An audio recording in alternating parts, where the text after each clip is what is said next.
So passato qui 20 anni che non ci vediamo più, non ti trovo più per strada, non so dove stai tu, ma succede tutte le sere, che io prima e maturo me, pure solo con pensiero, dico buonanotte a te, capo a me che sto ricordo, ma per sempre se ne va, tu sei stato prima amore, non ti posso più scordare, pure se mi hai fatto male.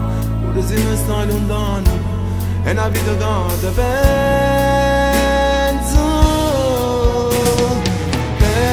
a te, e ancora me ne muore, penso a te, e di un bando amore, senza te, ancora non riesco a vivere.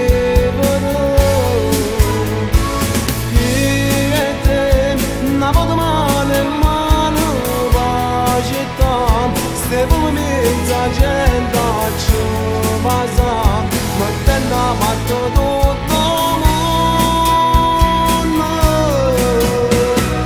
Penso a te, e ancora non ci credo, che tu a me dicesti che l'addio non ci sta, che è una cosa che desidero.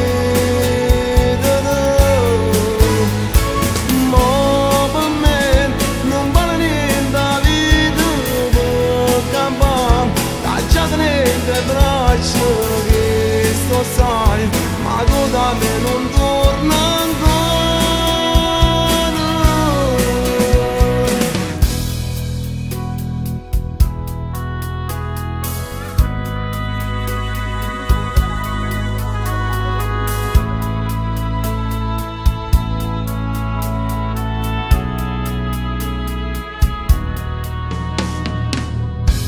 Ma ricordo fu a dicembre che mi innamorai di te. Io a scuola ogni mattina mi fermavo a te guardare, fuori la porta del locale, a tu fatica per tu. Ti facevano sorrisi, poi correva anche a studiare, e se mi viene in sonno, che regalo mi fai tu?